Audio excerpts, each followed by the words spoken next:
Well, thank you so much, everyone. I know it's been a really long day, and thank you so much for talking us through your processes and sharing it with everybody. I feel like we went. I can't tell time anymore. I feel like we've actually accumulated such a wealth of information that for you must have happened over the course of months in a short amount of time. So I really appreciate that. Thank you.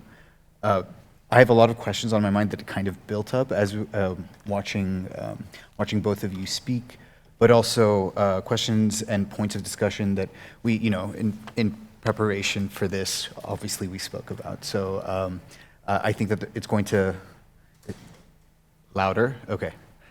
Thank you for letting me know. Okay. Can everyone hear me better now? Yes? Okay, great. Thank you.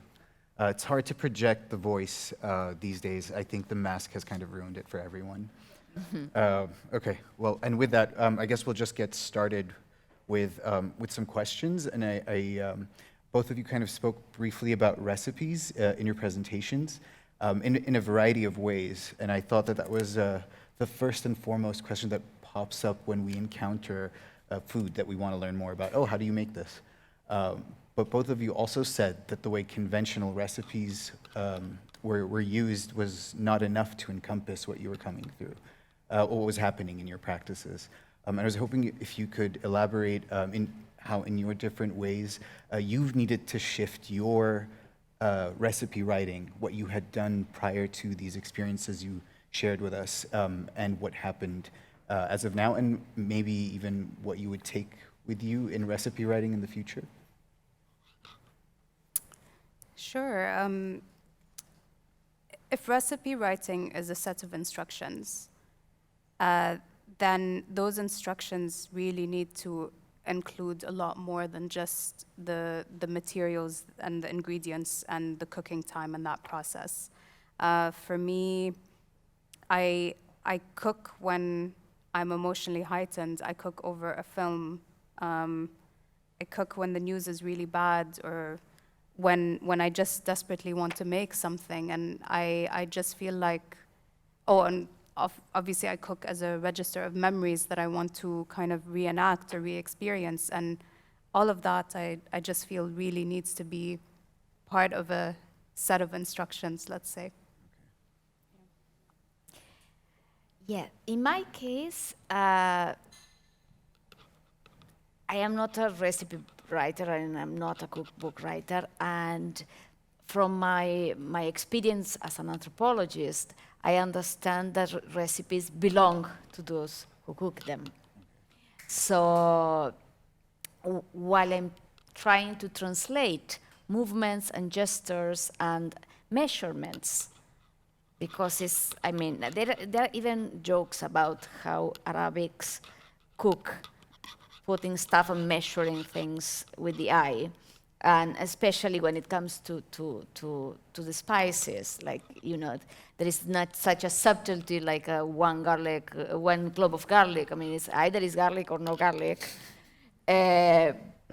But all of that for me is more like, is less perhaps like a set of instructions than a bodily experience into another world. So for me, recipe or food making, let's say, more than a recipe, is a window to understand a culture. So I look recipes in another way. I'm not pretending, perhaps I will need to include recipes in my writing as a way to explain how I reached to that conclusion, in a way that other people would, let's say, quote an interview, let's say. But it's more about looking the world through other eyes. Okay. I'd like to add as well, it's also about giving agency to the person who's going to be cooking, or agency to the materials as well. You want to be able to guide, but you don't want somebody to be spoon-fed that information without also adding that nuanced layer too. Yeah, I kept thinking about, you were talking about the position of the pot between, Yes. like how to hold it down. That, I feel like I've never read a recipe that had that in the instruction, and how that would require, it's so crucial to what's being done, and yet so completely unusual in how it would be relayed as information. But then now this kind of leads to another question about these like very particularities around how people prepare food and how, let's say, recipes are shared in the community here.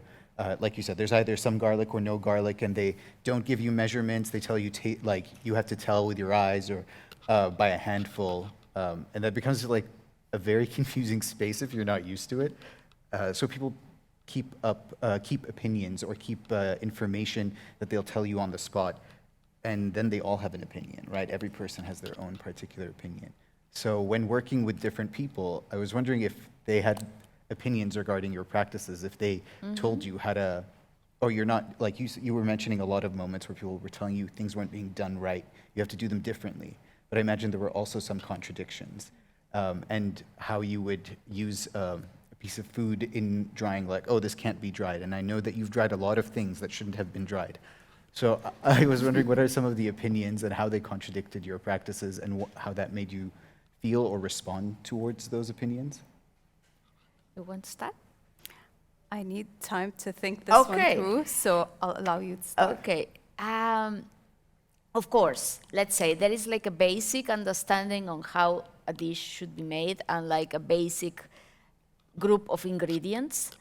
But then you have the cook hand and the cook technique. And this is it's like a talent, it's like a gift. You cannot transfer to others. And this is what gives diversity. We're talking here about biodiversity, etc., but cultural diversity, it's also in the individualities, or perhaps they're not individualities, in the family ways of doing certain dish, because it's also a knowledge that is passed by from grandmother to mother. We are having a problem now because there is a generation that is not cooking, so are the maids, the ones that have been trained. So I am more concerned about, let's say, how this knowledge is going to be passed, to next generation if we have this gap in the middle. But I think that diversity is not an issue. I mean, that is, okay, you should this that way, and someone else telling me you should this the other way, and you should not put saffron in your MacBooks. Like, you can put saffron in your MacBooks, no problem, or other kind of incorporation. Because it also has to do, of course, with the regions. Same dish could be cooked differently in the different emirates, and if you are in the sea, by the sea, or in the oasis, or in the mountains. But also how the country has been evolved, and how new techniques and new technologies and new ingredients are available and are incorporated into the recipes. One thing I was not able to tell in my talk, but perhaps this is the moment, that the colors that we found now in the food were not there 50 years ago. Why that? Because spices were extremely expensive. So indeed, food has no color, let's say. Why that? Because you have butter that gives the flavor, and perhaps some dry herbs. But indeed, there was no curcum, there was no, of course, not saffron, there was no cumin or all the other spices that today are part of what is recognized as Emirati flavor. So this is also part of an ongoing process of change that is fine. I mean, we can discuss that, and we have been discussing that is, okay, what means preserving, and what means, registering, and what should be done, for recipes that are alive, are continue to be alive through these changes. And Nahla? I think, probably the more difficult aspect is not necessarily having a culinary background. Like, I did not go to culinary school, and in my defense, the way I saw the kitchen was another studio space for me to practice materiality in. And that took on a very different life, because I was approaching materials and the assembly of them the way I would casting or ceramics or sculpture. And so defending that lens maybe at times must have been a little bit more complicated. Okay. That is actually a really, as an artist, you have to kind of practice within what a lot of people perceive as very specific ways of functioning. And having to expand that is like resisting against what people project onto the practice a little too often. So I was wondering what happens in your, as you practice, when you are expanding on what was originally considered an artistic practice, and now you're saying the kitchen becomes your studio, or perhaps eating food becomes part of a sociology class. So that expands kind of not just your practice, but also the people who encounter it. And I was wondering, what are your thoughts on what that does to a community, to yourself, to probably a narrative around what constitutes as national cuisine, or what constitutes an artistic practice? I mean, these are loaded questions that we've been discussing for years. As a culinary ethnographer, as someone who's been giving food tours, researching a lot, there are two sides to this coin where, yes, like food is accessible, it's something to be shared, it's something very sensorial, and like it's something for us to be enjoyed, yes, but it's also a very excluded place too. And that's something that we need to consider, that depending on where you are in the world, depending on your socioeconomic status, it's not always accessible in that way.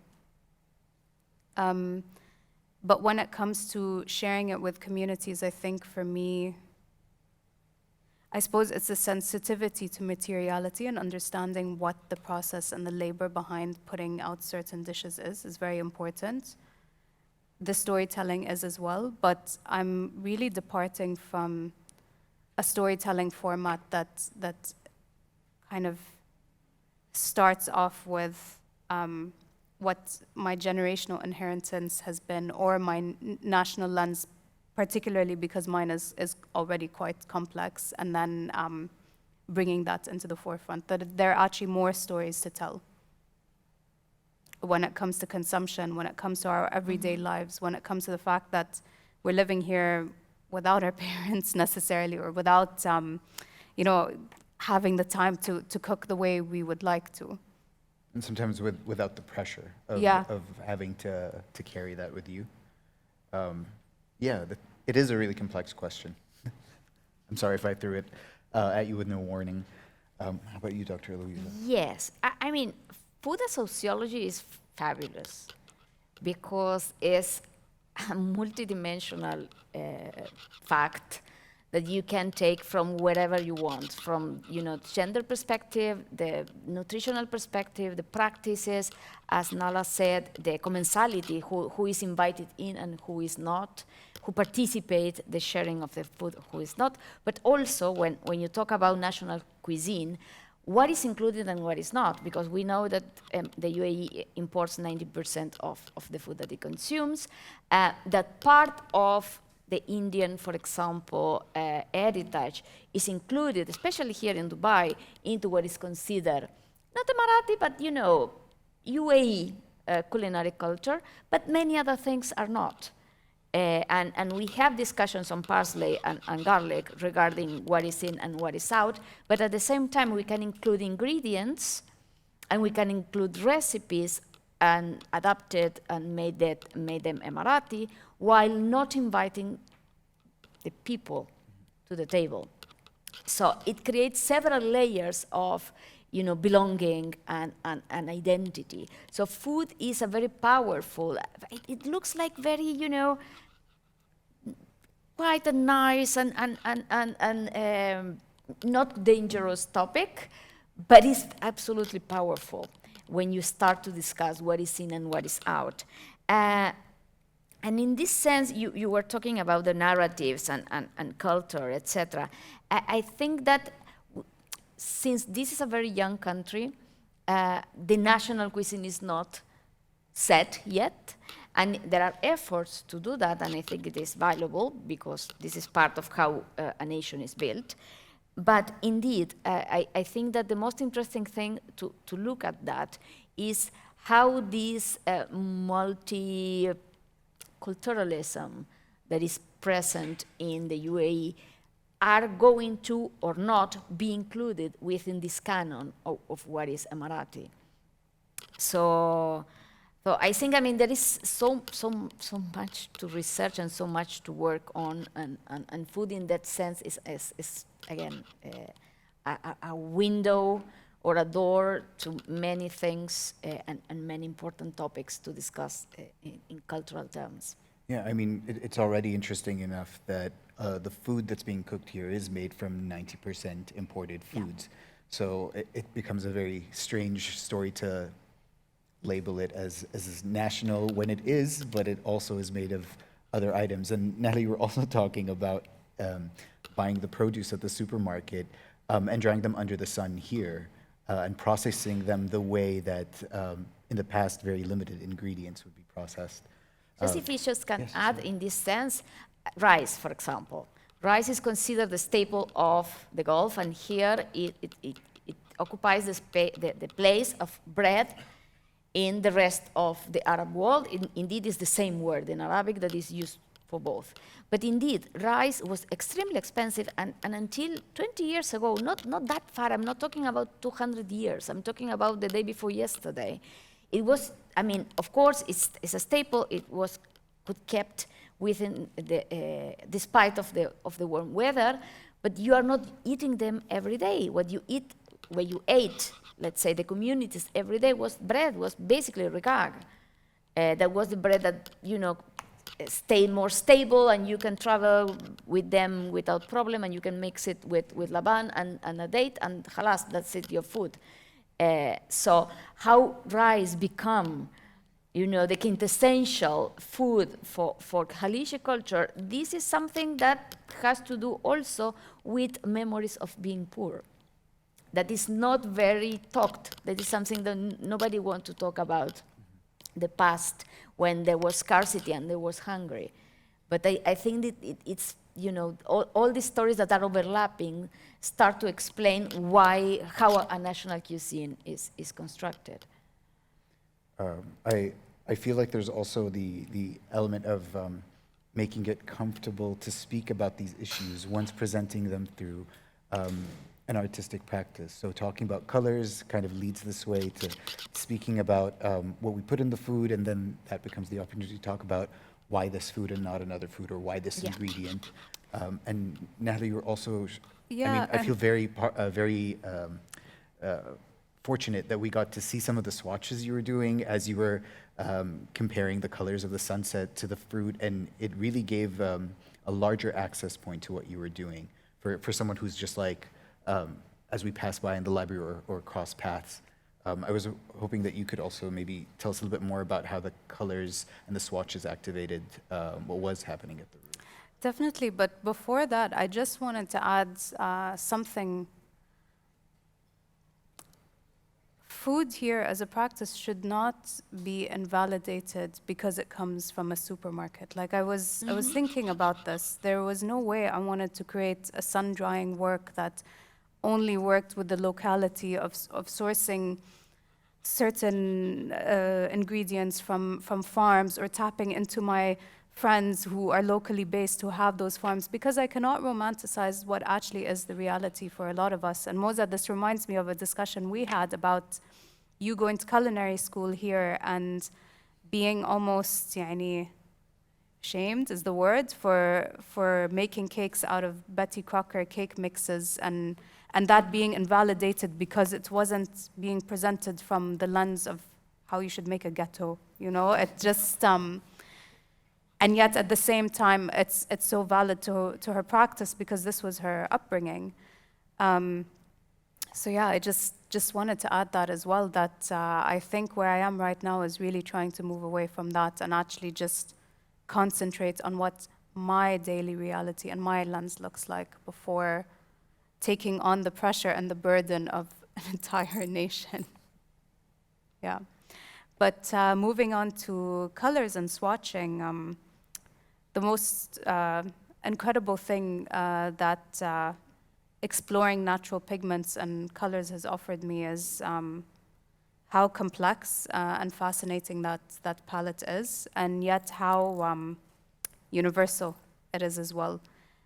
I remember doing this course at the Prince's School of Traditional Arts in London, and it was about the sacred geometry of mapping the planets according to Socrates and Plato. It's just one summer I decided to just do something a little bit offbeat. But as we were putting together those formulas and the long, painful process of every millimeter counting to get the planet alignment right as like pieces of sacred geometry, our professor constantly reminded us of how these ratios existed in absolutely everything. So the distance between the Earth to the Moon and to Mars is the same alignment that we have in our bodies in terms of ratios. And I think that's what I've been learning with color making as well, is that everything that we've spent a lot of time and effort to industrialize as a color already exists in nature. And that was probably the best part, seeing the reoccurrences of these colors. Okay. I mean, it's also, I just have to say, for those of you who haven't seen them, do see them in the book. They're quite beautiful, and actually you spend a lot of time trying to think of how you're like, oh, I How they actually were have made, seen this, yeah. this color combination on a daily basis. Yeah. We do share the same view. Yeah, exactly. And I mean, again, some were the result of a little bit of mold growing. The lemons actually bleached the fabric, so that created a different kind of saturation. The plums and the berries were multicolored as well, so yeah, sometimes an odd blue would come out. This brings me to, I think, the last question before we open it up to our wonderful audience. So both of you have, at various capacities in your practices, referred to processes or ways of making that have kind of happened prior to industrial production or prior to unification of the country. So these recipes that have been passed down for generations. Dr. Eloisa, you spoke about a lack of the availability of some ingredients. And Nahla, you're talking about processes in creating colors that have existed long before we could get paint out of a tube. And I was wondering if you could speak more about what it means for you to focus on these processes that are much older than our recent memory, and what you believe the implications of that in contemporary society or in contemporary Dubai, where anything is possible. I think our desire to embrace old world practices comes from this deep feeling of anxiety, at least for me. It's a way of rooting myself. It's a way of kind of believing that maybe if I tap into the sacred knowledge, somehow it'll make everything better. In many ways it does, but I think this is probably something that Asuncion mentioned with Pedro. It's just this like elusivity of certain knowledges of the old world that make it almost like a fetishized commodity as well. So I'm not always entirely convinced that that is the only portal for knowledge, but at the moment it has become such a great framework to then kind of adapt it to newer practices or seeking materials in other forms. When I was producing colors for Campus Art Dubai, I was finding those colors in, again, supermarket easels. It was not ochre that I found by a stream, because you could not find ochre by a stream here. You could find that in Surrey, you could find that in Italy, but it's not necessarily here. I picked up a lot, though, when I did go trekking. I picked up a lot from the AC ducts that had this grayish residue, and that turns into like the color of your T-shirt, actually. And so, yes, to some degree, like, I learned the practice of alchemy, but I kind of just went a bit rogue with it, too. I will refer to this shirt from now on as like the color of the AC duct. How about you, Dr. Eloisa? Well, my perspective, of course, has to do not just with the fact that I'm not an artist, I am a sociologist, but I am also a sociologist from South America.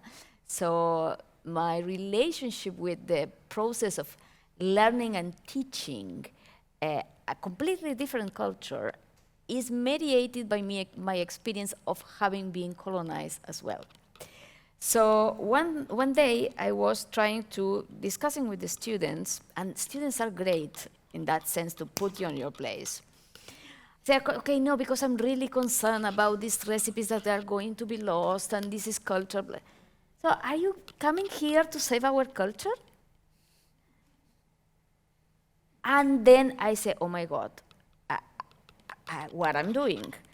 Because, of course, I cannot save anyone's culture. I'm not even saving my own culture. You can imagine, to be put in that place. And it took me like 40 seconds to, my brain recover from that punch in the face and say, well, no, I'm not saving any culture because, cultures are not there to be saved. Cultures evolve, cultures move, cultures change. This is part of having a living culture. But I am interested in registering practice that otherwise, because of oral culture, are not being to be registered otherwise, and they're going to be lost. And as knowledge, and that's the point. This is knowledge. It's not just an object. It's not reifying a specific way of doing, because, of course, to beat haris, you have to have a specific position and embrace with your legs and your feet the pot, and take the stick in a certain way, and the movement and the technique, etc. But still, we don't know. There is no country that is eating nowadays as they did 50 years ago. And this is the normal, let's say, process of practices evolving. So I'm kind of concern of these practices of this culinary that is part also of the process of creating a national cuisine, is reifying something that is alive. So in a sense, you are, frozen it and saying, okay, this is authentic, this is not. But perhaps it's that movement is needed to create, let's say, personal approach, or, be aware that this is also part of an identity of who we are. Food is part of who we are in that sense. So, and we were talking, you asked about industrial elements and how this could ruin or not. I'm not sure if I understand your question. Oh, I was just talking about how a lot of the recipes did exist before, where now you can buy you can buy spices in abundance at a supermarket. Yes, yeah, you can buy the spices in abundance. But again, these recipes were also depending on certain kind of industrial products as well. I mean, you didn't have tomatoes, but you have tomato paste. So this is how you color the food at that time. And it was, of course, much cheaper than buying the spices.